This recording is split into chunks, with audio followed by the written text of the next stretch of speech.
ഭർത്താവിന്റെ ഉമ്മയെ കൊണ്ട് പൊറുതിമുട്ടി മരുമകൾ. എന്നാൽ മരുമകളുടെ സ്വഭാവം പിടിക്കാതെ അസ്വസ്ഥമായി ദേഷ്യം പിടിച്ച് മനസ്സ് വല്ലാതെ വിഷമിച്ച ഒരു അമ്മായിമ്മയും. ആ കുടുംബത്തിന്റെ അവസ്ഥ നിങ്ങൾക്കറിയാമല്ലോ, നരക തുല്യമാണ്. അതുകൊണ്ട് തന്നെ എന്നും മരുമകൾക്ക് തലവേദനയാണ്.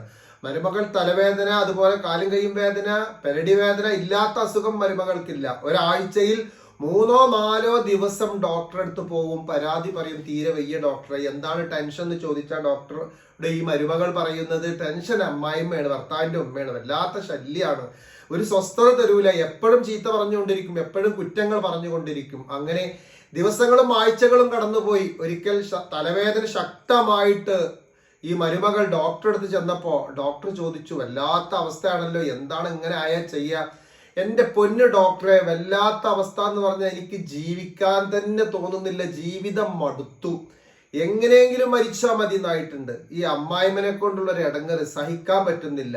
ഒരുപാട് ആഴ്ചകൾ അല്ലെങ്കിൽ മാസങ്ങൾ ഈ ഡോക്ടർ ഈ മരുമകളെ പരിചയപ്പെട്ടത് കൊണ്ടായിരിക്കാം ഡോക്ടർ ഈ മരുമകളോട് പറഞ്ഞു, ഈ ഒരു കാര്യം ചെയ്യ, ഞാൻ ഒരു മരുന്ന് അങ്ങോട്ട് തരാം, ഈ മരുന്ന് കൊണ്ടുപോയിട്ട് അമ്മായിമ്മ അറിയാതെ വെള്ളത്തിലോ ഭക്ഷണത്തിലോ കലക്കി കൊടുത്താൽ മതി.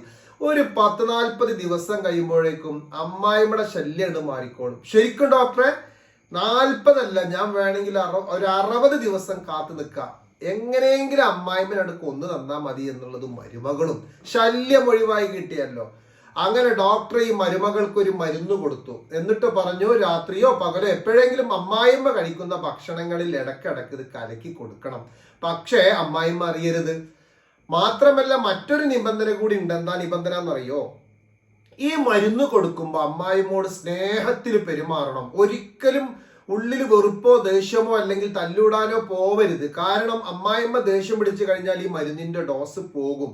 കാരണം ദേഷ്യം പിടിച്ചു കഴിഞ്ഞാൽ ശരീരത്തിൽ ഉണ്ടാക്കുന്ന ഓരോ കെമിക്കൽ ഈ മരുന്നിന്റെ ഡോസ് കുറക്കും. അമ്മായിമ്മ ഇങ്ങനെ ഹാപ്പി ആയിട്ട് ജീവിക്കണം, അപ്പോഴാണ് ഈ മരുന്ന് ശരീരത്തിൽ പിടിക്കുള്ളൂ. എത്രത്തോളം സന്തോഷിപ്പിക്കാൻ പറ്റുമോ അത്രത്തോളം സന്തോഷിപ്പിച്ചോളൂ അമ്മായിമ്മയെ എന്ന് മരുമകളോട് ഡോക്ടർ പറയുകയും ചെയ്തു. ചുരുക്കി പറഞ്ഞാൽ മരുമകൾ സന്തോഷമായി വീട്ടിൽ പോയി. തലവേദന ഇല്ല, മേലും കൈവേദന ഇല്ല, ഒരു ടെൻഷനും ഇല്ല. ഓരോ ദിവസവും ഈ അമ്മായിമ്മക്ക്, ഭർത്താവിന്റെ ഉമ്മക്ക് ഭക്ഷണത്തിലും വെള്ളത്തിലും ഈ മരുന്ന് ഇങ്ങനെ കലക്കി കൊടുക്കുന്നു. ഭയങ്കര സ്നേഹം. കുടിക്കുമ്പോ അമ്മക്ക് ചായ വേണോ, വെള്ളം വേണോ, കലക്കിയത് വേണോ, എന്താ വേണ്ടി അമ്മ, പൊരിച്ച കടി വേണോ, ഇങ്ങനെ ചോദിച്ചുകൊണ്ടിരിക്കുകയാണ്.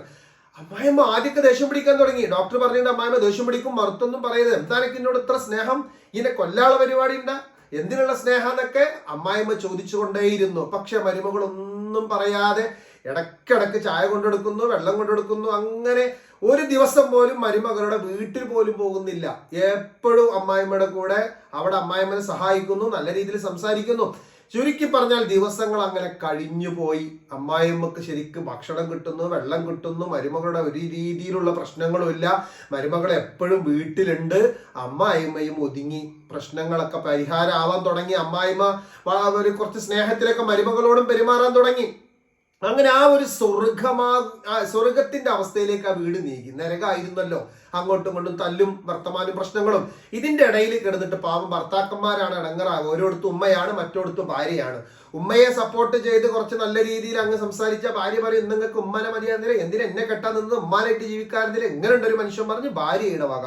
അതിന്റെ അപ്പുറത്തെങ്ങാനും ഭാര്യയെ സപ്പോർട്ട് ചെയ്ത് കുറച്ച് സംസാരിക്കാൻ നിന്നാലും ഉമ്മാരുടെ വക ഡയലോഗ് ഉണ്ടാവില്ല. പെങ്കൂസൻ ഭാര്യനെ കിട്ടിയപ്പോ പെണ്ണിനെ കിട്ടിയപ്പോ ഉമ്മയും വേണ്ട വാപ്പിയും വേണ്ട.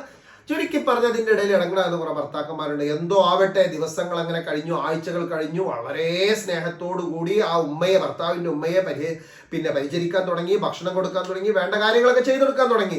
ഉമ്മയും ശാന്തമായി ശാന്തിയോടുകൂടി ആ ഭവനം നല്ല അവസ്ഥയിൽ പോകുന്നു. ഭർത്താവിന് മനസ്സമാധാനം, അവിടെ ബാക്കിയുള്ളവർക്കൊക്കെ ഒരു മനസ്സമാധാനം കിട്ടാൻ തുടങ്ങി. പക്ഷെ മരുമകൾ ഈ മരുന്ന് ഇങ്ങനെ കലക്കി കൊടുക്കുന്നുണ്ട്. എന്നിട്ട് ഇങ്ങനെ ഉള്ളിലിങ്ങനെ മരുമകള് സ്നേഹത്തോട് സന്തോഷത്തോട് ചിരിച്ചുകൊണ്ട് കുറച്ച് ദിവസം കൂടി കഴിഞ്ഞാൽ 10-40 ദിവസം കഴിഞ്ഞ് ശല്യം അവസാനിച്ചല്ലോ. പക്ഷേ 10-35 ദിവസം കഴിഞ്ഞപ്പോഴേക്കും മരുമകൾക്കും വല്ലാത്ത മാറ്റം. അവള് പെട്ടെന്ന് ഉമ്മയോടങ്ങ് അടുത്തു, ഉമ്മ മരുമകളോടും അടുത്തു. വല്ലാത്തൊരു സ്നേഹം. വീട്ടിലൊന്നും പോവാതെ ഉമ്മയോട് കൂടെ തന്നെ. ആദ്യം അത് കൃത്രിമമായിരുന്നു, അത് ഒരു അഭിനയമായിരുന്നെങ്കിലും ആ വീട്ടിലെ സന്തോഷവും സമാധാനവും ഉമ്മയുടെ സ്നേഹവും ഉമ്മയുടെ ആ ഒരു വല്ലാത്തൊരു അനുകമ്പയും, മരുമകളോടുള്ള റെസ്പെക്റ്റ്, മരുമകളെ പരിഗണിക്കുന്നു, വളരെ നല്ല രീതിയിൽ സംസാരിക്കുന്നു. ഇതൊക്കെ കണ്ടപ്പോൾ മരുമകൾക്കും വല്ലാത്തൊരു സന്തോഷം. സ്വന്തം ഉമ്മയേക്കാൾ സ്നേഹം വന്നു തുടങ്ങി. സ്വന്തം വീട്ടിനേക്കാൾ ഭയങ്കര ഹാപ്പി ആയി തുടങ്ങി ഭർത്താവിന്റെ വീട്. അപ്പൊ ചുരുക്കി പറഞ്ഞിട്ടുണ്ടെങ്കിൽ ഈ മരുമകൾക്ക് പിന്നെ ടെൻഷൻ, പടച്ചോനെ എങ്ങനെയുള്ള ഒരു ഉമ്മ മരിക്കണ്ട, എന്തിനാണ് ഇതിന് കൊല്ലണ് പടച്ചോനെ, എന്തിനാണ് ഞാൻ വേണ്ടാത്തരം ചെയ്യണം, നല്ല സ്വഭാവമാണല്ലോ അല്ലാ, ഇക്കൊരു താങ്ങാണല്ലോ തണലാണല്ലോ എന്ന് വിചാരിച്ച് ഡോക്ടറെ അടുത്ത് ഓടിപ്പോയി മരുമകള്. എന്നിട്ട് പറഞ്ഞു, ഡോക്ടറെ വേണ്ടട്ടോ, എന്റെ ഉമ്മ മരിക്കരുത്, ഇപ്പൊ നല്ല കുടുംബമാണ്, നാളെ നല്ല സ്നേഹത്തിലാണ്, ഒരു പ്രശ്നമില്ല, ഇനി 4-5 ദിവസം കൂടെ ഡോക്ടർ പറഞ്ഞ കണക്കിലുള്ളൂ, എന്താ ചെയ്യാ ഡോക്ടറെ? അപ്പൊ ഡോക്ടർ പറഞ്ഞു, ഇപ്പൊ നല്ല സുഖമാണോ, തലവേദന ഉണ്ടോ? ഇല്ല. കാലും കൈ വേദന ഇല്ല, നെഞ്ചുവേദന ഇല്ല, ശ്വാസം നെഞ്ഞത്തിരിക്കലില്ല, ഒരു പ്രശ്നവും ഇല്ല ഡോക്ടറെ, നല്ല സുഖം, നല്ല ആരോഗ്യം, നല്ല സന്തോഷം, എന്റെ വീട്ടിൽ എന്തൊരു സുഖമാണെന്നറിയോ? അപ്പൊ ഡോക്ടർ പറഞ്ഞു, എന്റെ പ്രിയപ്പെട്ട സഹോദരി, അമ്മായിമ്മ മരിക്കൊന്നുമില്ല, ഞാനത് വെറുതെ പറഞ്ഞതാ. നിങ്ങൾ സന്തോഷത്തോടു കൂടി നല്ല മനസ്സോടു കൂടി അവരോട് പെരുമാറാൻ തുടങ്ങിയപ്പോൾ അവരും നിങ്ങളോട് ഇങ്ങോട്ട് പെരുമാറാൻ തുടങ്ങി.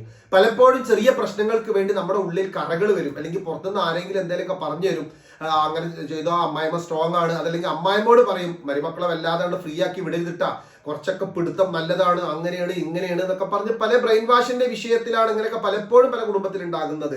ചുരുക്കി പറഞ്ഞാൽ മരുമകള് എപ്പോഴും ഇടയ്ക്കിടയ്ക്ക് ഒരാഴ്ച 2 വട്ടം 3 വട്ടം വീട്ടിൽ പോകുന്നതായിരുന്നു അമ്മായിമ്മയുടെ പ്രശ്നം.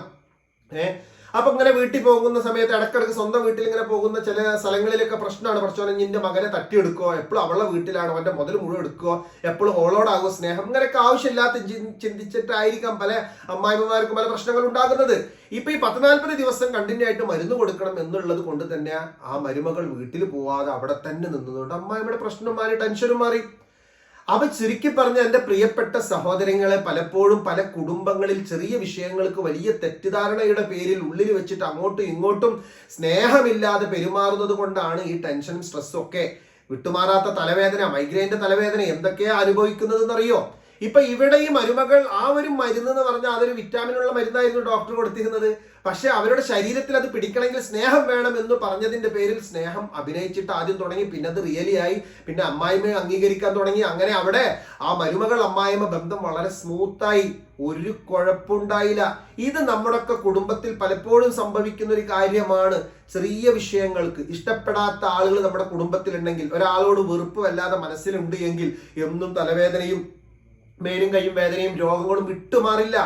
അതാണ് അതിന്റെ നിയമം, അതാണ് അതിന്റെ മനഃശാസ്ത്രം. പലപ്പോഴും 10-20 വർഷം വിട്ടുമാറാത്ത തലവേദനയുമായിട്ട് വന്ന പല ആളുകളുടെയും, പ്രത്യേകിച്ച് പല സ്ത്രീകളുടെയും തലവേദന ഒരൊറ്റ മണിക്കൂർ കൊണ്ട് മാറ്റിയിട്ട് പിന്നീട് വരാതിരിക്കുമ്പോൾ അവർ അത്ഭുതപ്പെടുക, ഞാൻ എന്തെല്ലാം ചികിത്സ നടത്തി സാറേ, നിങ്ങളുടെ ക്ലിനിക്കിൽ വന്നതിന് ശേഷം എനിക്ക് പിന്നെ തലവേദന ഉണ്ടായിട്ടേ ഇല്ല, ഒരു മെഡിസിൻ ഞാൻ കാര്യമായിട്ട് കഴിച്ചിട്ടില്ലല്ലോ, സാറ് പറഞ്ഞു 1-2 മെഡിറ്റേഷൻ ചെയ്തു, 1-2 കാര്യ തെറാപ്പിയൊക്കെ ചെയ്തു. അതെ, അവരുടെ മനസ്സങ്ങ് ഫ്രീ ആക്കി കൊടുത്തു, ആ വീട്ടിലുള്ളവരോടുള്ള വെറുപ്പ് മാറ്റി കൊടുത്തു. അതുകൊണ്ട് തന്നെ സന്തോഷമുള്ള ഒരു അവസ്ഥ അവരുടെ മനസ്സിലും ശരീരത്തിലും വന്നപ്പോൾ അതിന്റെ ഒരു പ്രതിപ്രവർത്തനം അവരുടെ ശരീരത്തിൽ കാണാൻ തുടങ്ങി. ആവശ്യമില്ലാത്ത കെമിക്കൽ അവിടെ ഉൽപ്പാദിപ്പിക്കപ്പെടുന്നില്ല, മനസ്സ് ഫ്രീ ആയി, ശരീരം ഫ്രീ ആയി, രോഗം മാറുന്നു. അപ്പൊ ചുരുക്കി പറഞ്ഞിട്ടുണ്ടെങ്കിൽ നമ്മുടെയൊക്കെ ജീവിതത്തിൽ പലപ്പോഴും ഭാര്യ ഭർത്താവിനോട്, ഭർത്താവ് ഭാര്യയോട്, വാപ്പ ഉമ്മയോട്, ഉമ്മ വാപ്പയോട്, അതുപോലെ തന്നെ അമ്മായിമ്മ മരുമകളോട്, മരുമകൾ ഉമ്മയോട്, കുടുംബക്കാരോട്, ഇങ്ങനെയൊക്കെ ഉള്ളിൽ എന്തെങ്കിലും ഒരു വിഷയത്തിന്റെ പേരിൽ ആരെങ്കിലും എന്തെങ്കിലുമൊക്കെ ഒരു ചെറിയ കനലിട്ട് തന്നതിന്റെ പേരിൽ, അല്ലെങ്കിൽ നമ്മൾ തന്നെ എന്തെങ്കിലുമൊക്കെ കണ്ടതിന്റെ പേരിൽ വളരെ വെറുപ്പുള്ളിൽ വെച്ചിട്ട് ജീവിക്കുന്നത് കൊണ്ടാണ് പലപ്പോഴും ആ കുടുംബം നരകമാകുന്നത്. ഒരു വിട്ടുവീഴ്ചക്ക് തയ്യാറാകുന്നുവെങ്കിൽ എത്ര മനോഹരമായിരിക്കും കുടുംബങ്ങൾ എന്നറിയോ? നമ്മുടെ ഒരു മനസ്സിന്റെ അല്ലെങ്കിൽ നമ്മുടെ പ്രവൃത്തിയുടെ ആ സ്നേഹം പരസ്പരം അംഗീകരിക്കാൻ തുടങ്ങിയാൽ എല്ലാവർക്കും ഹാപ്പി ആയിരിക്കും. ഇപ്പൊ ഈ കുടുംബത്തിന്റെ ജീവിതം മാറിയത് കണ്ടോ? ആ വീട്ടിൽ പിന്നെ ഭർത്താവിന് എന്തൊരു മനസ്സമാധാനം ഉണ്ടായിരിക്കും, മക്കളുണ്ടെങ്കിൽ ആ മക്കൾക്ക് എന്തൊരു സ്വസ്ഥത ഉണ്ടായിരിക്കും. ഇത് അവിടെ ആ വീട്ടിൽ അങ്ങോട്ട് തല്ലി ഇങ്ങോട്ട് വർത്താനം, ആകെ ഗുരുത്വാകർഷണ ബലം നഷ്ടപ്പെട്ട പോലെ ചൂല് പറക്കുന്നു, പാത്രം പറക്കുന്നു, ഇങ്ങനെയൊക്കെ എന്തൊരു സ്വസ്ഥതയാ കുടുംബത്തിനുള്ളത്. അപ്പൊ ചുരുക്കി പറഞ്ഞാൽ നമ്മുടെ മനസ്സ് മാറുന്നതിനനുസരിച്ച്, ചിന്ത മാറുന്നതിനനുസരിച്ച് സ്വസ്ഥതയും സമാധാനവും നമ്മുടെ കുടുംബ ജീവിതത്തിൽ വന്നുകൊണ്ടിരിക്കും. പിന്നെ കുടുംബജീവിതമാണ് തട്ടിമുട്ടിയൊക്കെ ഇരിക്കും, എല്ലാവരും ഒരുപോലെ അല്ലല്ലോ. ഒരു കുടുംബത്തിൽ 3-4 സഹോദരിമാർ അല്ലെങ്കിൽ സഹോദരങ്ങൾ ഉണ്ടായി, അവർ തന്നെ നല്ല രീതിയിലല്ല, പിന്നല്ലേ മറ്റൊരു കുടുംബം. അപ്പൊ കുറെയൊക്കെ വിട്ടുവീഴ്ചക്ക് തയ്യാറാവുക. പിന്നെ ഇങ്ങനെയൊക്കെ മാറിയാലും സ്നേഹിച്ചാലും ഒരുപാട് വിപത്ത് കാണിക്കുന്ന, അല്ലെങ്കിൽ ഒരു രീതിയിൽ മനുഷ്യത്വം കാണിക്കാത്ത ചില അമ്മായിമ്മമാരെ കണ്ടിട്ടോ ഇല്ല എന്ന് പറയുന്നില്ല. അവർ എന്തോ അവരുടെ കുടുംബ സാഹചര്യമോ അല്ലെങ്കിൽ എന്തോ അവരങ്ങനെ വളർന്നതിന്റെ പ്രശ്നം ആയിരിക്കാം. അങ്ങനത്തെ കേസുകൾ നമ്മുടെ ക്ലിനിക്കിൽ വരാറുണ്ട്. 18-20 കൊല്ലമായിട്ട് അനുഭവിക്കുന്ന മക്കളുണ്ട്. അള്ളാഹു തആല അവർക്കൊക്കെ എത്രയും പെട്ടെന്ന് നല്ലൊരു ജീവിതം കൊടുക്കട്ടെ എന്ന്. അതേപോലെ തന്നെ കയറി ചെന്ന് ഒരാഴ്ച കൊണ്ട് കുടുംബം നശിപ്പിച്ച മരുമക്കളുണ്ട്. ഇതൊക്കെ ഉള്ളത് തന്നെയാണ്. അപ്പൊ ചുരുക്കി പറഞ്ഞാൽ ഞാൻ ഈ പറഞ്ഞ വിഷയത്തിൽ നിങ്ങളുടെ ആശയം വ്യക്തമായിട്ട് കമന്റ് ബോക്സിൽ എഴുതുക. കമന്റ് ബോക്സിൽ എഴുതിയിട്ട് നിങ്ങൾ അയക്കണം.